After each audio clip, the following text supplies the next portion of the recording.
Well, good morning. It is the 28th. I guess it's Monday. And I did a little bit of research last night. I am back at the spot where the bridge connecting the two, the little and the bigger ghettos was. They call it the Bridge of Sighs. I was in the wrong spot. I knew there was something here. I did a little bit of research last night, and this is where it was, right here. As you can see, there was literally a wooden footbridge that connected the two sections of the ghetto, and then this road right here ran in between. That to me is just unbelievable. I can't understand it, right? I mean, again, I feel like I keep saying that, but it's not comprehensible, not comprehensible. I came back here because I felt like when I got to this point in my little tour yesterday, I was kind of done. I'd done like 25,000 steps, and I want to give the rest of this walk the care that it deserves. So we're starting here and gonna go from here.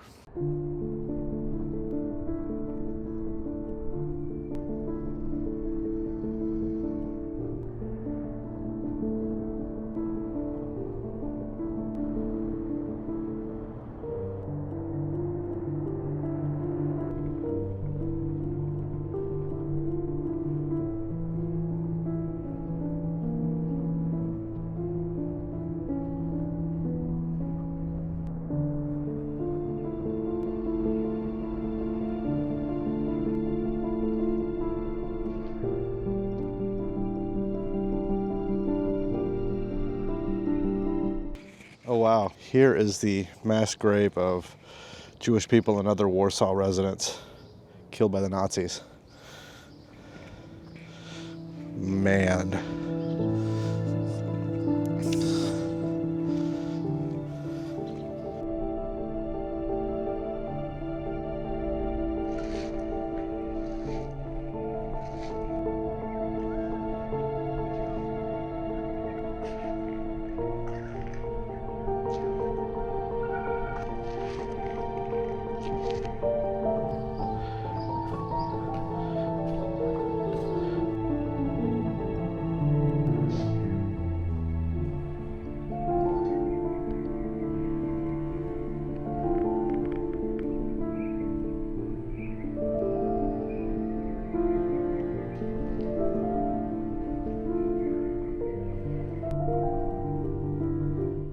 In 1988, they were beginning a construction project here to make an apartment complex. When they started digging, the workers just started discovering bodies, and then more bodies, and then more bodies.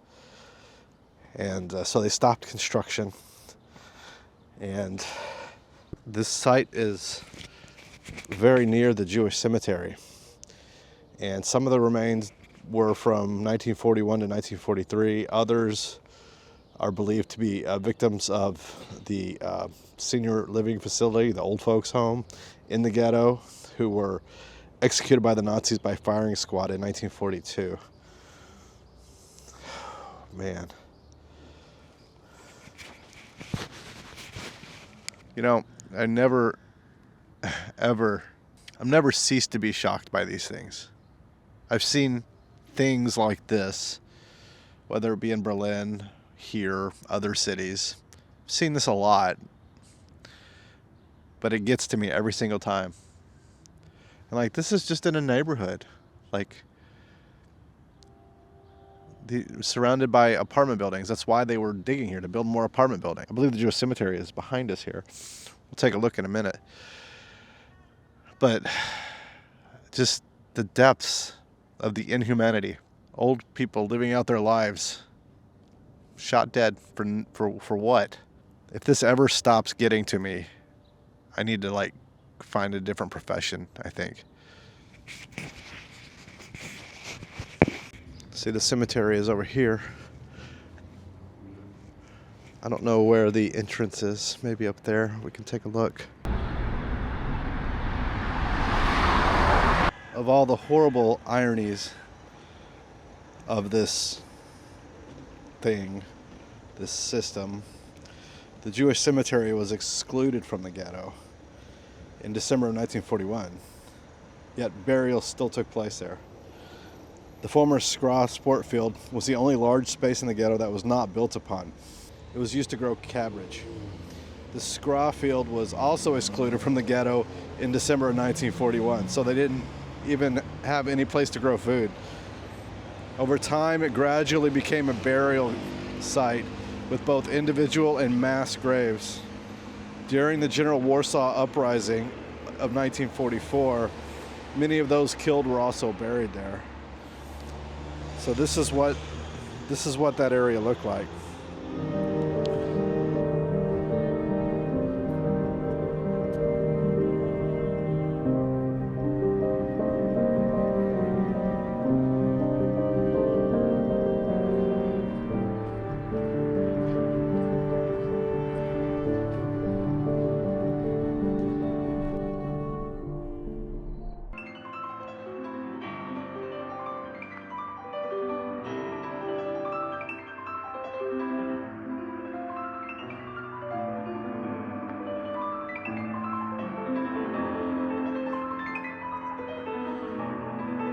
How do you get that shot? Gather over here just for a moment, please.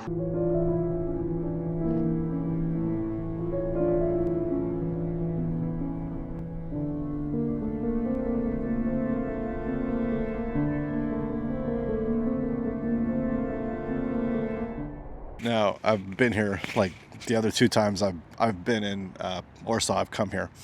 It never ceases to amaze. It's like the most socialist moving memorial, right? You are not going to be confused with who built this, right? It's a memorial to the uprising.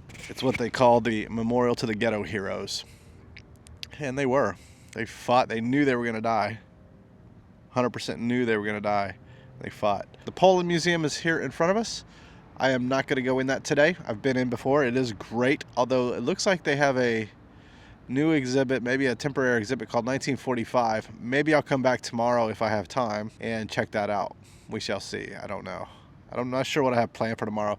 I was planning on doing a off the beaten path tour at some point, but we shall see. So we got one more stop to make on this tour, back to almost the beginning of where we started. It is the headquarters bunker of the uprising.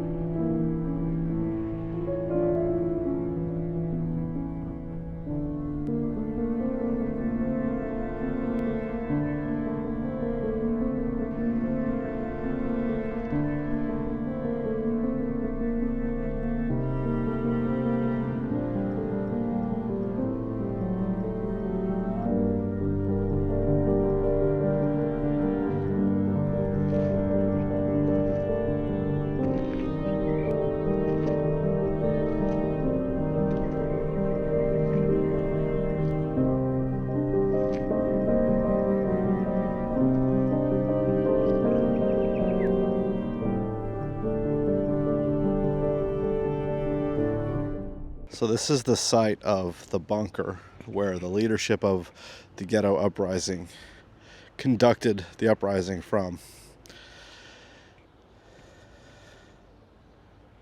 They fought here till the death. If they survived the fighting, they were taken to Treblinka, Bergen-Belsen, Auschwitz, and murdered there. If not here, there.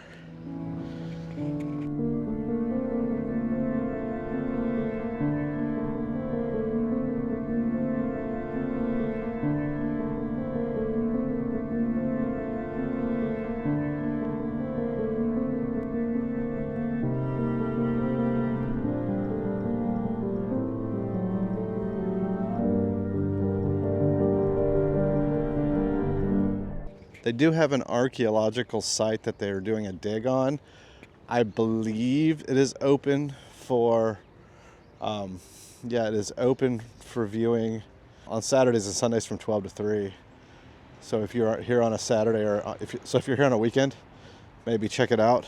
They're going to make a museum just for the Warsaw Ghetto, incorporating the hospital. That's fantastic.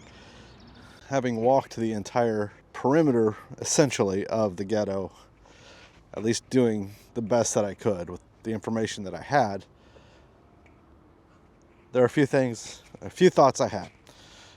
It was about 900 acres or so, about 350 hectares. And there was 380,000, 400,000 people trapped, imprisoned in this area. Life had to be just undeniably miserable. But yet, people persevered. And then they fought. They fought. They knew they were going to die, and they fought anyway.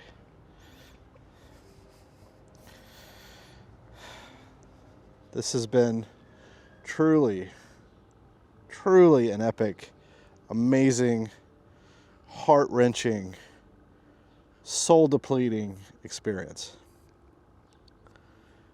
If you're coming to Warsaw and you want to do this, I did make this map on my own research. I have it saved as a Google map. If you want it, just send me a message and I can share it with you. I would be happy to do that because I think this is something that is important. It's important, and if this is a subject of interest to you and you're in Warsaw, it's definitely something you want to do. So I need to decompress from this for a little bit. I think I'm going to go find a coffee and think about what next. I think I know what I want to do next, but I need to breathe for a minute.